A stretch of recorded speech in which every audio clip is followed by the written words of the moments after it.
Hello, everybody, and welcome to Week 7 of the Academy Summer Split. There are only 3 weeks left here until we head into playoffs, and I am very happy to be joined by Alberto Crumbs Rengifo to get that fire started. How you doing, Crumbs? I am doing great, Riv. Playoffs is closing in, and with the losses that some of our top teams took, I think Academy is looking closer than ever. Yeah, let's jump into today's matches to see how close we can get with what we're going to be seeing. First up today, we've got 100 Thieves versus CLGA Academy. Should get some good fights out of that one. Cloud9 will then face Team Liquid Academy, which should be pretty spicy if both teams can step up, with 2 more matches before we close things out with FlyQuest Academy versus Golden Guardians Academy. Now, before we get to those games today, we are going to go over something as we run through the top performers of last week with the Samsung SSD Fast 5. Yeah, and the Fast 5 is where we are going to continue to track stats, all split to find our fastest players in both Academy and LCS. Now, the only changes this week have been in our top 3, with Palafox jumping up to the 2nd place in the mid lane. And in the jungle, Acadian and Anda taking over Grig and Winston in the top 3 spot. I think the jungle's been the really tight spot. I mean, look at that, Riv. It is neck and neck. 6-12. Who got it first, right? That was our question. Yeah. Right? There's got it. Better jungler. Who was it? But they're both right there, neck and neck, and they have edged out the others. And we see here just a few of the situations they've put themselves in to get to that Fast 5 spot and be able to get back on top. That was the power farming Olaf, although they did end up losing this game to CLG, but it doesn't matter. When you're playing Olaf, you want to make sure that you're hitting those records every single time. Because you want to power farm, you want to get those levels. It doesn't matter that the Vi ganked you later on. And this was also the other Olaf game from Anda. So I think we're starting to see a trend of who is the fastest jungler in pro play right now. It seems to be the Olaf. Very straightforward. Farm, take the dragons, rinse and repeat. Hopefully you get soul and win the game that way. Absolutely, and we actually saw Winston was just in there, him getting pushed out, so a little bit of ebb and flow there to where the junglers are being placed. We'll see if they can start showing up once again in that list. So let's dive into our first matchup today, Crumbs. It's going to be 100 Thieves versus Counter Logic Gaming, and we have a brand new player in the league. Kenby is going to be joining on the 100 Thieves side and added to the roster this week. That's right. If you have been following 100 Thieves Academy or 100 Thieves in general, you'd know they let go of Medio. So who is their next Academy jungler? Well, it's going to be Kenby, a 17-year-old. Originally a Lee Sin one trick. He was playing in the team below the Academy team, 100X. So this is his time to shine now. He's still in high school, so we don't actually know how his playing career is going to look like, but certainly the opportunity is here for them. And it's just a testament to how clean the transition can be from that league below Academy into the upper echelons of whether it's Academy or LCS. Just a few weeks ago, we'd have Poom go from X all the way to LCS, and now it looks like Menby Kenby is the one to follow after him. We're seeing a lot of first-time LCS this year and first-time now Academy, and there may be even more. So now on the other side, a group of familiar faces on Counter Logic Gaming. We've known them for a while. We've been finding them continue to grab Champion Select as engage comps, other things that allow them to just engage at their will. And last time it was Vi. And no one else has been playing Vi, which is why it was so exciting to see. And it wasn't the damage Vi that we're all used to from way back. It was tank, phase rush, and they comboed it with Galio. So they wanted to make sure they can just single out somebody and just obliterate them with CC. It worked really well. They went 2-0, and it's a callback to how they were playing at the beginning of the split, which was just easy to execute engage compositions. Now, I like the Vi a lot better than the Jarvan, because Jarvan, you can mess up. The enemy can outplay you. There is no counterplay to Vi. You press R, you're going to hit your engage. The Galio falls on top of you. So it's pretty cool to see, but maybe it starts drawing some bans because nobody else is playing it, so maybe they're out of practice against it. Right. That's one thing that gets tough is how many engage comps do you have that can flex maybe from a hook engage or a different type of engage where it's Hex Flash. We saw Alistar recently coming into the LCS. So things like that, I mean, there's a lot, but engage is also easy to figure out, easy to kite out, and easy to kind of just rebuttal once you know what they want to do every time. And Vi in particular is one that is a little bit easier to counter in the sense that she is going in and won't really have a way out. So if your composition can do really well on champions that want to dive, then you have a much easier time dealing with it. So if I'm dealing with something like that, I want to make sure I have no squishies, because squishies are the ones that get killed instantly, champions that can survive the initial burst and then just mow you down. So things like Cassiopeia in the bottom lane, no marksman, tanks in the top lane, these kinds of champions make it really difficult that for Wukong Vi down there to get too. it. Yeah, Wukong, just no marksman. That really is the big one. No squishies that are easy to dive. Now, here's a take for Kenvi. Where would you kind of go with the jungler just being brought up? It's Academy. There's a bit of pressure. Obviously, watchful eyes on that position now, being new and all. Do you go for a comfort pick? Do you want to prioritize his pick? Do you just go by what he feels and he says, let me round out something? How do you play that? So it's tricky in that you don't know how much he's a solo queue player and how much he's a pro player, because a solo queue player will tell you, give me Kha'Zix, right? Give me Rengar, get me in there, and suddenly like, oh god, we have to build the entire comp around him. Or you can take it a little bit easier and say, all right, we're going to put you on Lee Sin, we're going to compromise, give you something that's mechanically suited to your needs or your abilities, and that we're also going to pick something that makes sense for our composition. So I would want to make sure that I hit him with a cold dose of reality, that the solo queue picks that he maybe was thinking about are not likely to work in professional play, and the ones that do, like Lee Sin, then we can just think about those. But if I'm also on the reverse side against him, I'm banning that right away. Easy. First ban, I'm going to pick on him as well. That's what a lot of the Korean teams used to do when they're up against a new player. They just target ban him. They make a strategy revolving around shutting them down. And if they're unfamiliar with that, then you're going to have a much easier time closing the game out. Also, I think there's a mentality where you almost want to push yourself in your first game, and maybe they're telling him not to. You want to be helpful to everybody. You're jungling, so everything feels like your fault from the outside perspective, right? So I'm sure there's enough pressure on him where hopefully they can relieve it while he's going into game. And champion select. Boom! We're in. Perfect timing. Let's go. There's the Galio. They're learning. They did their homework. A lot of globals going to be taken out already just to start in the first two. It's a much better ban than the Vi, because it can be flexed. It's actually relevant without other champions. And boy, they are trying to pull apart the CLG composition, which is revolving around that tank in the top lane, the engage in the Galio, and they're also, well, they've also been thinking about a lot of self-sufficient marksmen in the bottom. So if they want to double down on shutting them down, then Ezreal would be a strong ban too. I feel like the 100 Thieves picture is now looking over like, where's Kenvi? Where is he? It's 4v5, Riv. Oh no. What are they going to do? Volibear. All right. So yeah, more hard engage. And you were talking a little bit about Bard in that sense as well. The Volibear, the Bard, the hard engage, and just the value in a pick.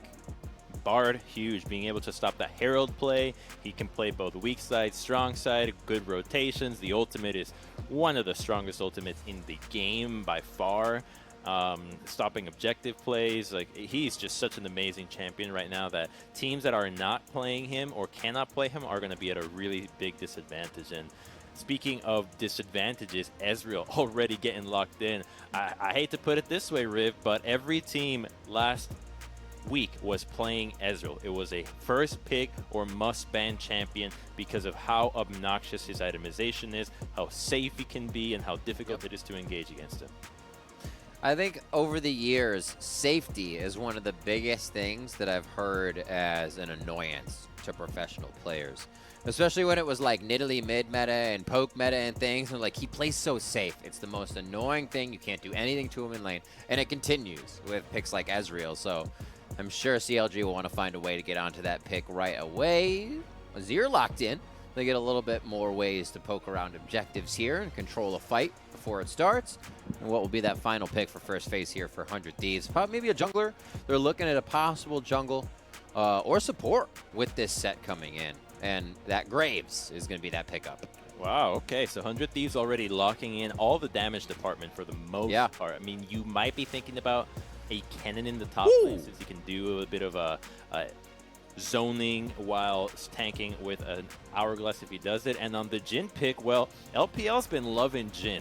Now, they're not playing it when Ezreal is available, if there's other champions that are available, it's more of okay, there's not that many marksmen available, but you still have picks like Aphelios that would have been available, but the Jhin does fit a nice niche in being able to follow up with a Rumble. So Rumble drops an equalizer, you might be able to hit W's, lock him down, engage from afar, so he's kind of like Ashe, but we really don't know how good Wind is on this pick. We haven't seen him all split long.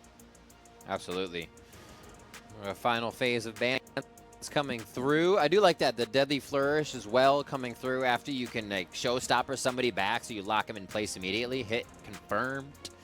And CLG will let this ban time out with an incorrect roster being submitted. It had to be very late, and that penalty was losing a ban here in the phase, the second phase that is. So on to 100 Thieves, final ban. We will only find out once they lock in the set flex what specifically this ban was about, because it looks like it is targeting the top lane, trying to make sure that Fake God is off a carry pick. If I'm Fake God here, I'm thinking of something like a Kennen at the very best, because I'd likely have to blind my champion, and if I have to do that, then Kennen super safe and will just offer a ton more damage. And Fake God has not been playing tanks this split. He's really been all about being able to continue to have the lane dominance and snowball, whether it's him getting camped or him just having a stronger matchup from the laning phase. So I think Kennen makes a ton of sense here. The Lulu protection, interesting. So they're back and forth. Well, there's the Bard maybe. But yeah, I feel like CLG is a bit back and forth, and everybody's going to have to step forward on this with no real tank just yet. Maybe that last pick is what they need. Yumi's hovered. Braum is hovered. It's like a hovercraft over here inside 100 Thieves. And it's going to be basically a hovercraft. It's Yumi's locked in. Jeez. It's like the stray cat that keeps eating your food outside. Well, you shouldn't leave any out. It'll keep coming back. That's true. I don't know why you left food outside in the first place, but the cat came back, and paired with that very early. is an absolute nightmare to deal with. Final pick. Final pick. Final pick. What if they just like let it go, right? You random. Oh, it's going to be Gangplank. So they do keep in that global sense where they can activate from across the map with a little bit of distance. So I actually like what both teams are going to have when they stand off at an objective here. It's going to be a bit of poke, who's going to make the first mistake, which may actually lead to a lot of stalemates, but we'll see if CLG sticks to their engage mindset. It's going to be really important that Wind hits those deadly flourishes, because there is weak engage on the side of CLG. But they have a lot of AoE. You can drop the Gangplank ultimate with a Rumble as well, and if Set can maybe get into that, Set's not the greatest at engaging into the high mobility that 100 Thieves has thus far, but if Deadly Flourish connects when the Gangplank ultimate or Rumble lands, then you actually do have a really strong way of starting a fight, but we know that that's not very reliable. Right, I like it. Before we go to commercial, how do you like Rumble versus Azir?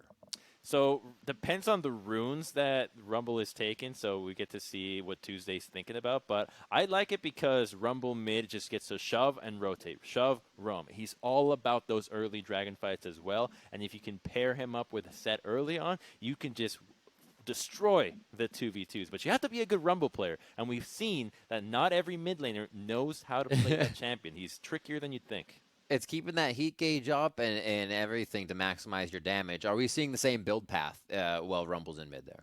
Yeah, so there might be a variation where you're going earlier boots just so that you can roam a ton more, but the idea is still the same. You're going to be rushing that Liandry. It's just such a great item for Rumble, and then your later items, depending on how fed you get, whether it's a Morellos, whether it's a Death Cap, or Realize, or even a Hourglass, it all depends on just how well you're doing. Perfect. Well, we're about to see what happens. We are going to be stepping away here to build that delay, and we will be right back with the game when it starts.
Welcome back from our break.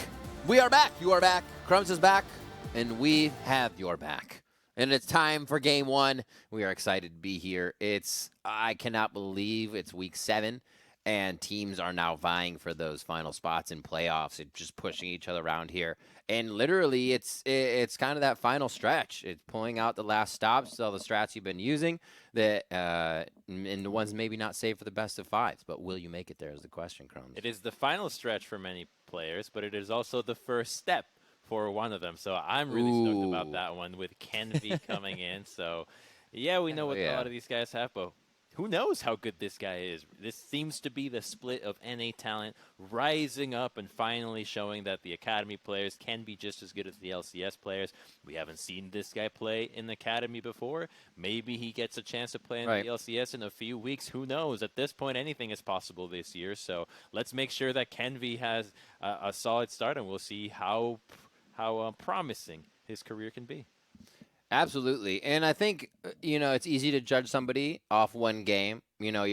Casters will say they're only as good as their last cast. So hopefully they don't judge too hard, but it's always good to see somebody pop off in their first game because that confidence kind of oozes on throughout the team and throughout everything else. So, best of luck to him to start. And would you say there is a huge gap there if he's being considered in his skill? Because people say in solo queue to professional, there is a big gap. But do you think that's already closed for him just before we see him play here?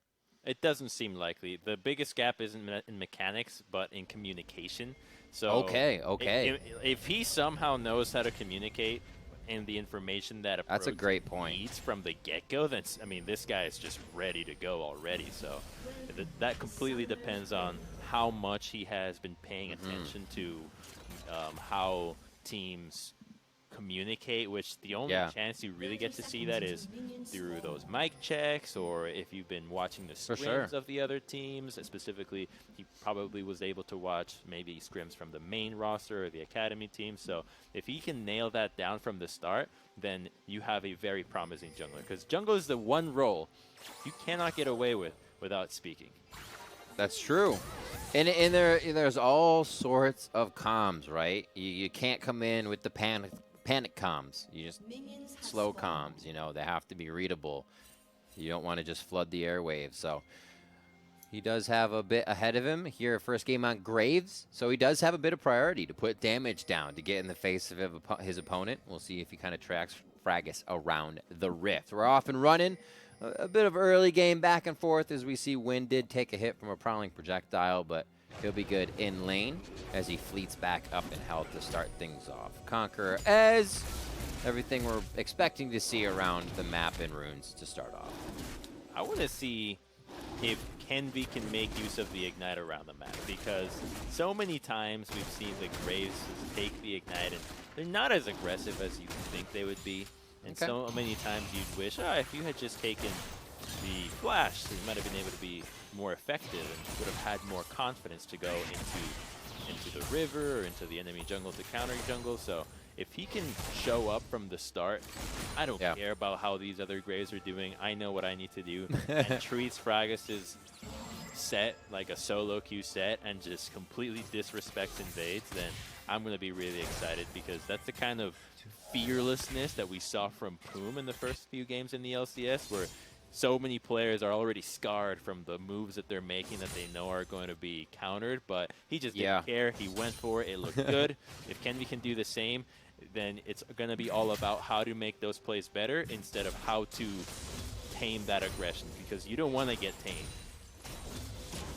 No, you don't want to get tamed. You don't want to be tempered. You need to have the confidence to keep going forward. And hopefully the team follows as well. We were talking about those comms before. Even without comms, seeing a player move forward and knowing you have to act off of that is part of being a team. And just knowing by the positioning. Tuesday doing decent in lane. Really falling behind in CS here. He's going to lose a bit as Rumble, but he's trying to keep it pushed here against his ear, so Saligo cannot get any much of a roam on. Bot lane, 18-17. Decent in CS for Prizzle and farming there. Wind was doing a bit of body block and kind of doing some high-level laning tactics, but it didn't matter. Prizzle still finding a way to get close enough as those two trade back and forth in HP. Tuesday comes down for Fracas just to be safe, just for any counters around the map, but still quiet. Looks like everybody's happy to just kind of farm this out. Kenvi, though. Oh, no. Deus must have just gotten in the brush. He doesn't seem phased, though. Kenvi not walking away, knows that mid lane is seen by Saligo, so has the information. He plays this one pretty steady. Oh, this is going to end up hurting Deus more than Kenvi because Deus just used a charge of his potion. Now he's going to make it back to the lane, and Kenvi still got what he wanted. Yeah, you didn't get the entire camp, but that's not a big deal when you consider that Fake God gets to recall right now and might not even need to teleport back into the lane. So he could actually feed a little base in there and have a good old time in the top lane. Look at that little... Whoa, you seeing that, Riv? What just happened in the scoreboard? 4 minutes in, Skirmy Saber. Yeah, that's cool. I never saw it. Oh, you like that? You like that? Yeah. Yeah. Yeah, that was deployed this week. And will be all throughout the LCS as well. So we'll know when people are hitting those breakpoints. 4 minutes in, doing a great job. Level 4 for him. We'll keep a track on his level 6. Does he skyrocket to the top of the Fast 5 here to start things off? And you were talking about the value he got out of that, as well as the pink ward. That Deus more so wanted that for lane than trying to focus on his own Krugs. Deadly Flourish. Glitter everywhere. Just, you can't get it off. Ooh, what a double gank from the top. Flash face breaker. And he trips over a rock. I saw it. Great exit flash by Prismal and heal by Breezy. So summoners for summoners back and forth. We're still killless in this first game of week 7 in LCS, or in Academy. That was a great flash there from Prismal. I think the only way he could react is because the pink ward had actually seen this set. It kind of looked like Fracas came out of the fog of war and then he reacted and we would have lost our minds. Like, how can he have those insane reflexes? But no, he had a little bit of foresight. But to call that he needed to flash right away because the Rumble was roaming was really good. Although CLG do set the pace with a 5-minute and 30-second Dragon. It's really good to be able to get that right away because they are going to get outscaled against the Yuumi. And usually if you're not killing Yuumi in the bottom lane, she's going to have revenge on you for no reason, right? Because you didn't kill her and she just, like a cat, just says, okay, you know what? It's your time to die. And that's what Yuumi does. Yep. My cat felt that for about 5 minutes last night. I had to give him a bath, and I've never seen him hate me so much. He's like, it's your time. And this morning he's like, I love you, feed me. We're cool again. So stay on her good side, and Yuumi won't be annoying to you. That's right. Just be on her team. Your cat forgave again. Yeah, exactly. Deus again pulled out a lane, but he's got some time here and quite a wave to clean up. 3, 6, 9 minions there, so it actually brings him pretty close to that 50 that Fake God has. And can be coming mid here. He should get this scuttle and then be able to focus Tuesday. Does Tuesday commit? Oh, actually, he'll find Fracas. Forward pink ward. Smokes out Fracas. Steals 2. He's out. Okay, so doesn't go for the invade just yet. Changes his mind, noticing that his lanes had just shoved in. So he's got pressure in the top, pressure in mid. He can definitely go for this. And maybe think about a dive on top of Deus is so low with Fake Out having ultimate and the ignite on Graves. He's definitely in kill range. So I'm thinking Gangplank's life is numbered here. I want to see if they execute on it and help out Fake Out a little bit more. No, they don't. That's a perfect combo there. That looked beautiful. Yeah, he stays top, but just making sure that Fake God doesn't get hit up for the damage he's delivering Deus, I guess. Tuesday, scuttling around, scrap shield, and he goes. That's that early boots, right? All about that mobility. He's cruising. They want to keep focusing bot. I'm surprised because of how slippery it is, but if you can make them worth nothing, then I guess it's easier in the fights when Mystic shots don't hurt too bad. Already, I guess he doesn't have a Sheen. He went just tier straight up, so that damage isn't really coming through onto win just yet. It's crazy that the Ezreal build has now been stabilized entirely as tier because so many times you're thinking, oh, well, you want to go Sheen. Or people call you wild if you don't go Sheen first. Like, what are you doing? You can't trade damage. Not just the Sheen, but then it was pickaxe. Like, oh, okay, you got to get these on. And now the build is freaking tier Cole, and everyone's totally okay with just completely doing nothing and farming it up because the itemization is so busted on him. So, well, how times change for the Ezreal, and that's why they feel so good. There's no pressure on them to even do anything beyond last hitting. Yeah. It is very interesting how it slowly switches into one direction, obviously due to changes in the game, but then fear of not having that scaling when it comes up and you try to build damage early and now you're left with medium damage as opposed to this person who has just overbuilt you based on time. So it is interesting how everything changes there. 9 minutes coming up on the clock. We're still looking for that first blood. A bit of a lead from 100 Thieves here as they've been able to aggress on the map, win lanes by a little bit more. Bot lane's pretty much the even one in this fight so far. We're still waiting for that first big gank. I mean, Kenvi, so far, I think he's done his job. He's tried to route Fragus, found Deus a few times, and done a decent job at harassing as it looks like they want to focus their first objective of Rift Herald as they were not able to get that Drake, which CLG grabbed. Might get a fight here with Phil roaming around and Soligo having to catch the wave while Rumble roams. So he has to back off. CLG's going to commit to it, and I think CLG can just get this just because Lulu is here. And there's going to be a lone Jhin in the bottom lane that could answer, but look at Tuesday's health, actually. His low HP might be the window that 100 Thieves is looking for if they want to take a 3v4. Pushing off Deus. Ooh, flash forward. Chain's getting him back right at the end. That one's going to seal the deal. No, the flash forward and the wild growth coming in from Phil. That was absolutely huge. They still have Rumble's ultimate to push 100 Thieves off of this, but it's going to have to be perfect. Right now, 100 Thieves can just choose a side of the ultimate to go on. It won't really matter. And it looks like they will concede that on the side of Counter Logic Gaming. 100 Thieves comes up with first Rift in a decent fight all around by the team communicating there.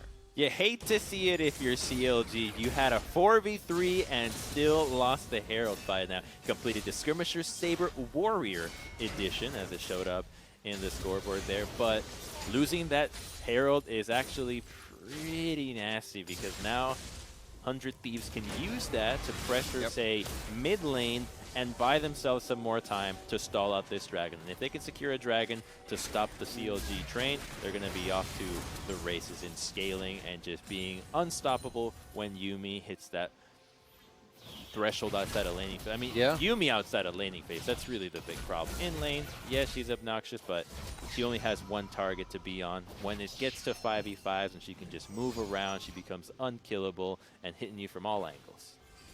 You know, I think it was a really smart pickup here. Obviously, it was open. But the Yuumi, for what CLG has in mind lately of engage, go forward, and final chapter is just perfect for that. You hop to whatever you need to, wherever that engage is, and you basically shut them down in their tracks immediately. So, great play there. Also quite lane dominant with what we're seeing. 106 to 88 now on that bot side as a bit of the map has become chaotic. Dragon was focused for a bit, which is now Cloud Crumbs. Okay. Ocean, ocean or mountain. You're gonna have to come up with it. You think about it now, and once we get Drake, we'll hit it. Okay. Wind. Oh, go ahead. My answer. Oh, okay, okay. I've committed it because it has to come out now, or else I'm going to overthink it. I'm going mountain for this one. Mountain. Okay, I appreciate that. Because we probably also would have forgot. Ooh, Fragus, a nice face breaker, but that's just going to be for Prismal's Ezreal.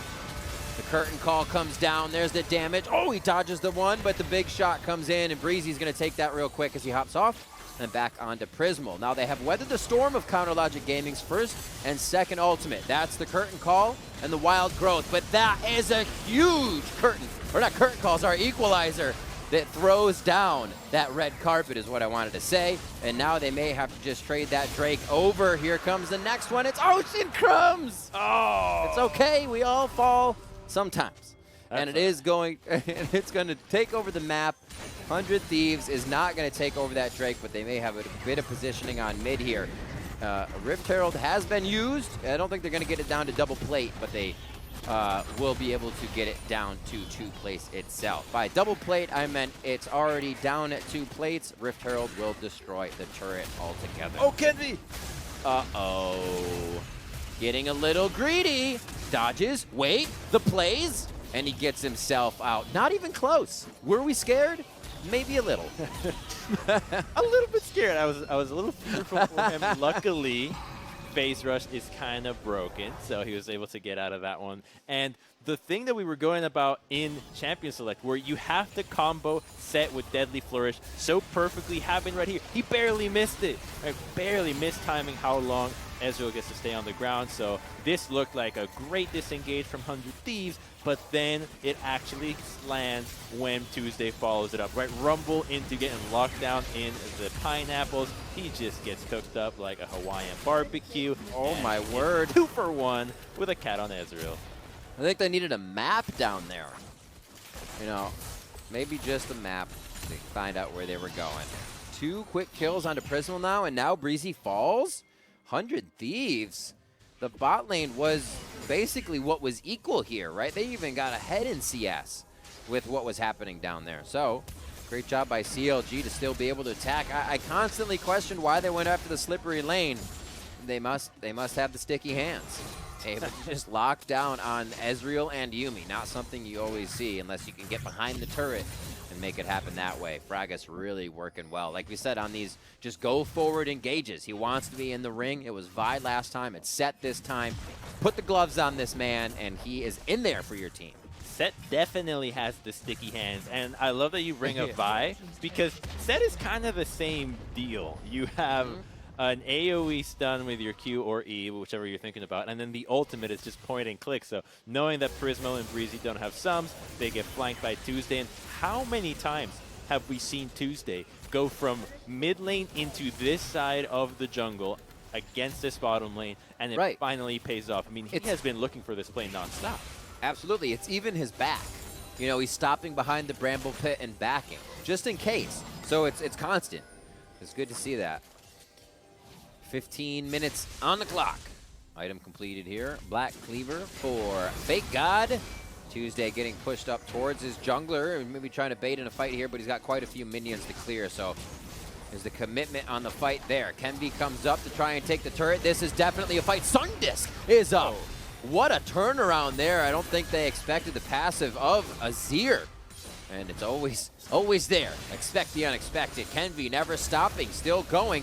Thinks Saligo can help him with the Sundisk there. Equalizer comes out. Kenby alive. Burning down. May live. Oh, he gets a shot. Heals up quick there and gets a little bit of triumph from the death of Set 2 to keep him alive even more. Oh my word. He is pushing it to the limit, and it's exactly what you want to see. You asked for no tempered, no stopping in the play, and he is just pressing W, if you will. He is outplaying a lot of Fragus's haymakers, because he sidestepped the one at red buff, sidestepped this one as well, and that definitely would have killed. Didn't even need to hit that sweet spot. They're going to try for Prismal here, but should be fine. Yuumi can always tank it. Huzzah! Ow, boom! That was a good guess. I like it. They need to make either a Goku Jin or a Ryu Jin, where he just throws a big Hadouken for an ultimate. That's not copyright at all. Ooh, we can pass that. You know what I was thinking about when Yuumi? How about her Qs are paws with claws on them? So every time you hit it, it's just like a ghost paw coming your way and just scratching. You're like, oh god, this paw keeps coming out. You just make like a Norwegian forest cat Yuumi that's gigantic.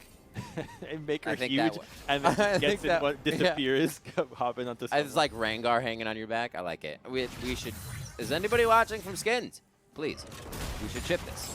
But 1-3 in a kill that feels like it should be a little bit more bloody recently. Teams are only finding a few skirmishes, and they've let each other grab these Drakes. I mean, mostly for CLG. We are going to have our first Ocean here, which is going to benefit both teams greatly. Looks like 100 Thieves is getting quite a bit of the setup. And talk about setup, Fragus is hiding in the brush just below. They've already grabbed the Scuttle Crab crumbs. They're going to pull drag. Oh, does that go to Fragus? Does that see him in the brush? Nope. No, it doesn't. Good to know. Good to know. Okay, so the cool thing here will be Tuesday is level 12, so he's got 2 points on the ultimate. If Wind can chain another Deadly Flourish onto one of these squishy targets, they're going to win the fight. So they need to lock somebody down in these AoE fights. The fight is starting. They have a control ward, but they are all lined up, and Gangplank is in the back. I like this positioning from CLG. It is good. I was going to say they should have somebody to flank, so the Deadly Flourish is a bit more impactful. Kenby coming up with a big steal there on the first Ocean Drake. Curtain Call opens up, and Kenby, he didn't get the pamphlet. He's not watching the show. Down mid lane goes 100 Thieves. Rift Herald's already there, and Harold Dean, the second one, Shelly's cousin, gets some good damage on. Wow. This is going to be pretty big for stopping mid-turret, and the equalizer does come out, trying to welcome 100 Thieves to their death, but they are able to escape through the back door. And mid-turret lives, but not for long. With that being prepped, I feel like 100 Thieves is going to have somebody there very soon to take it down, and they quite control the map. Even with Prismal and Breezy going down over the like past 10 minutes a few times, it didn't seem to affect the rest of the map. And Kenvi, oh, whoa, I think he's fine. Kenvi already fitting in 100 Thieves with a good heist of that dragon. CLG needed to engage in that. I would have loved to see an attempt to just drop the equalizer and try to lock somebody down. We saw when they exited just how vulnerable they were to it. There's nobody with MR to survive that onslaught. So they just risked the 50-50 and lost it, and that actually hurts so bad. Because now 100 Thieves, they don't even need to take this next fight. Obviously, they'd love to, and they're likely going to since they're scaling up and already feeling strong. But man, if CLG had that third dragon, they would have been in such a good position to get an Ocean Soul early on. That's so good. It seems to be a big win condition for them, controlling those objectives, knowing they have a big skirmish comp to take control. And that one was theirs until Kenvi walked up and stole it, right? They were kind of disrespectful in taking a 50-50 and thinking the result was going to be theirs. I see 100 Thieves able to kind of just route the fight that CLG has, and even if CLG had that, final chapter is still there. We didn't even have to see Breezy use it. So I feel like 100 Thieves is going to keep their kill count low and work around CLG here in this game. They definitely are, and it's easier for them to keep it low because of how mobile these champions are. Yeah. They can all dash away or be sped up.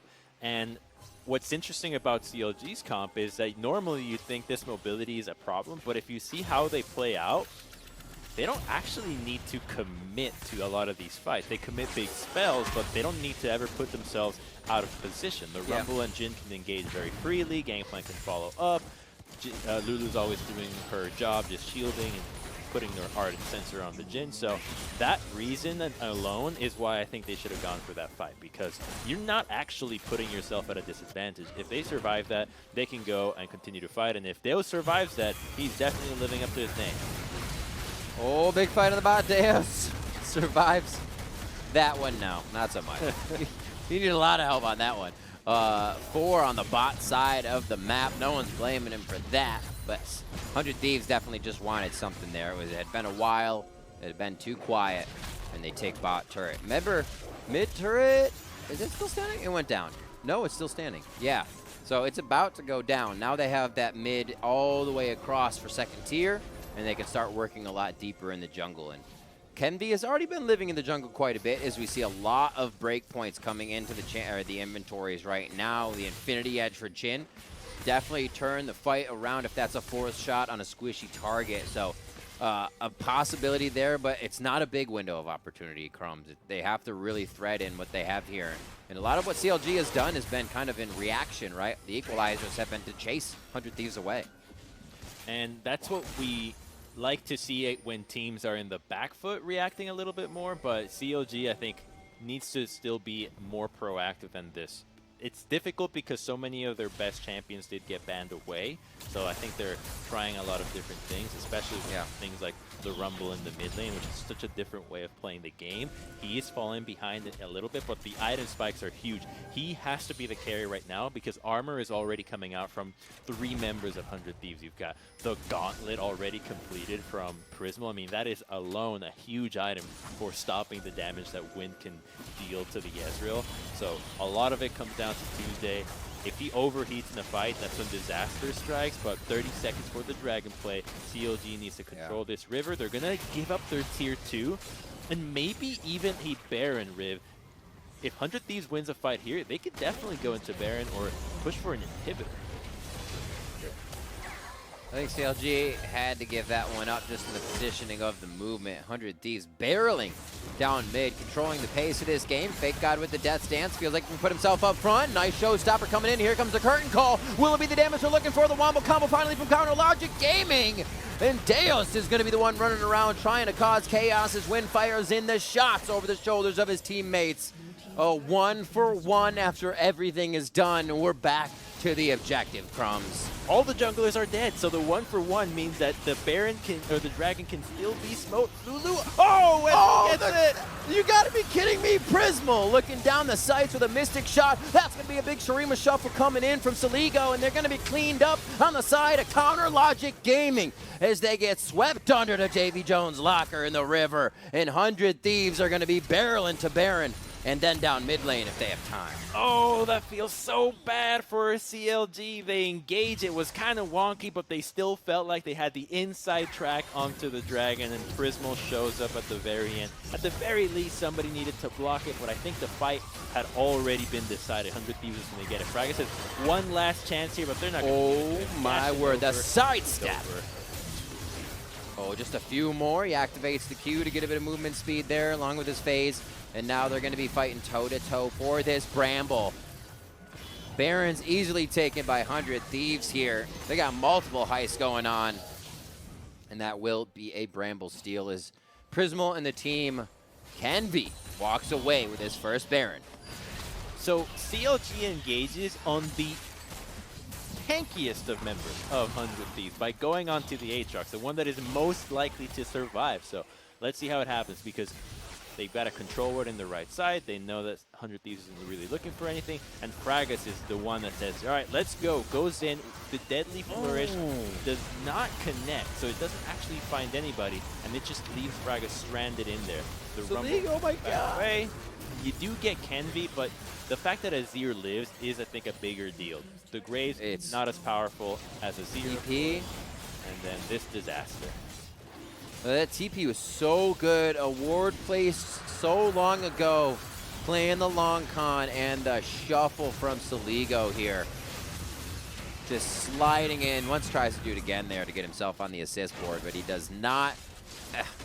Still, 100 Thieves calling the shots as they make their way around the rift now with a 5,000 gold lead, and kind of eating crow as they are picking up quite a bit of kills here as they keep the pushes going. I figured they'd just be able to push off the team. CLGA chooses the right direction there for the shuffle, and the Emperor's Divide. It's going to be Breezy moving forward, gets himself taken out, and they may have overstepped their welcome as this is going to be a very big curtain call. Prismal may lock himself up here, but they may see Fake God coming across, or not knowing where Fake God is may delay Counter Logic Gaming. See him come around the corner now. Fake God, World Ender down, but he still wants behind the turret, and 100 Thieves is just pushing themselves to the limit. Turrets down, Prismal forward, and it is Fake God standing toe-to-toe with the team of Counter Logic Gaming as his squad moves forward. So Liga was hyphy there, thinking, okay, you know what? Oh, yeah, I got that dragon play. I can still make another one. I thought he was going to scoop him back. Instead, pushes him forward, trying to make a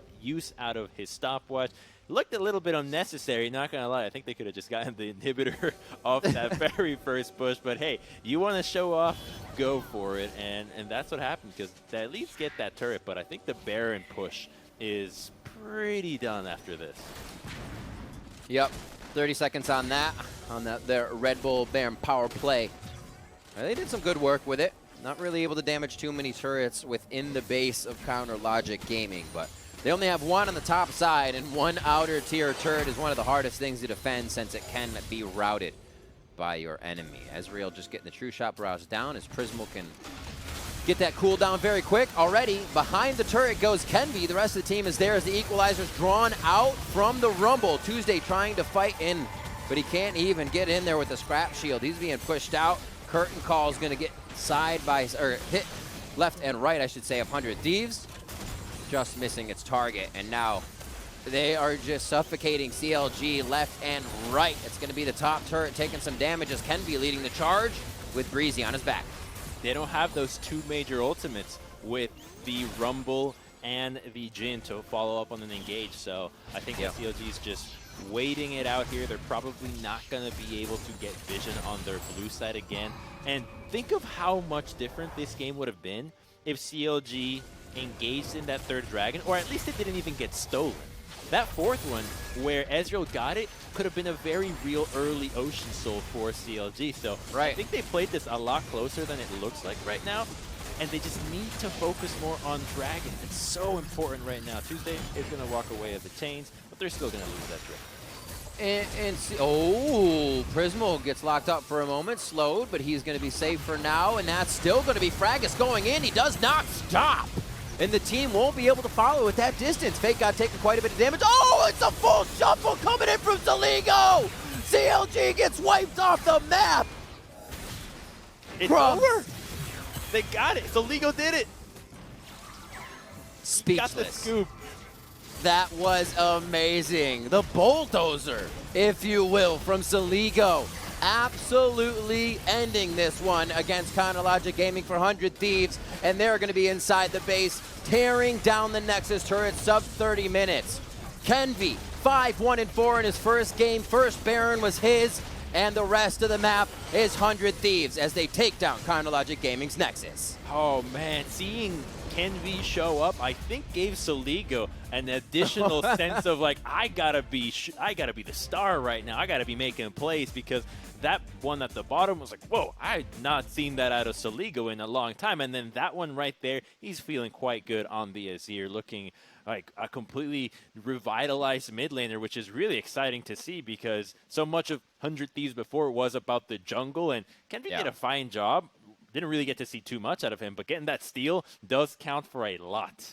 For sure, and it feels really good for a player in their first game to have that confidence to go through to their next games, right? We'll be able to talk to Kenvi in the future, but for the time being, we're going to be hitting up other players from the team, and I cannot wait to talk to them about this one since it was so fun. We are going to be stepping away right now, but on the other side, I will be talking. Oh, I am talking to Kenvi! Whoa! About Nice. the Academy debut. Now I'm excited. Let's go! We'll be right back.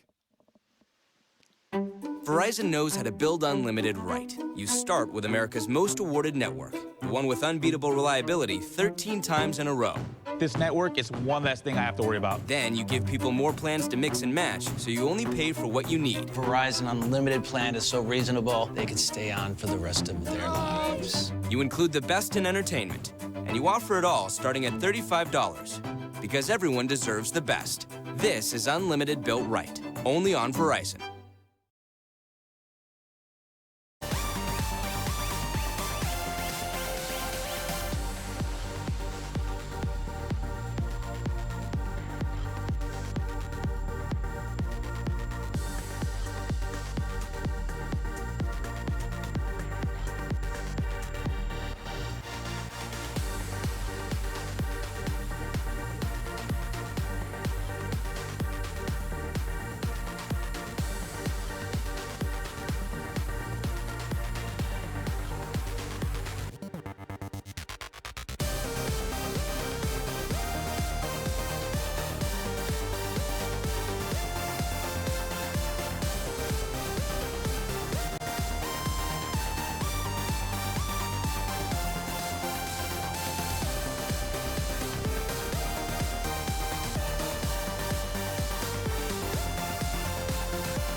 Welcome back to the Verizon post-game interview, where I am joined by Kenvi for a quick audio interview. Kenvi, thank you so much for joining us.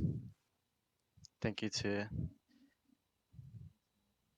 Hello. So your first game in Academy, it did not seem like you were at all nervous, and you were instantly in the face of Deus, instantly finding Fragus. What did it mean to you to be able to play today in 100 Thieves Academy? It's really great that I play in this academy for first game. Even I'm still nervous, but I think I did great. No, you Yeah. absolutely did great. You were that third Drake you were able to steal, the movement you had. For your kind of play style, do you like to be aggressive? A lot of people know you as the Lee Sin one trick, but Graves seems to fit you as well. Do you just like to be in your opponent's face? Yeah, I'm really aggressive. I have an aggressive playstyle in jungle. Yeah. So coming into professional play, I think one of the biggest gaps that people will kind of talk about is having communication with your team. Do you feel like that was a problem for you, or are you instantly communicating with the team and finding that things are working out? Uh, and so first time the communication was my bad. First time when we scream, it's my comms are bad, but Hmm. my comms are improving right now. It should be good. Like if my comms is good, the team, my team can just win. We can just win. Yeah, communication. Well, that does Our comms good. Yeah, yeah, that does seem to be yeah, the result. I mean, you went 5-1-4 today, Baron in your first game, stealing what would have been Ocean Drake Soul pressure from Counter Logic Gaming. So overall, it was awesome to see you coming out and play for 100 Thieves the way you did. Thank you so much for joining us, Ken V, and we hope to talk to you in the future. Okay, thank you too. All right, we are going to be taking a quick break, but right after Crumbs and I will be bringing you Cloud9 versus Team Liquid. Don't go anywhere.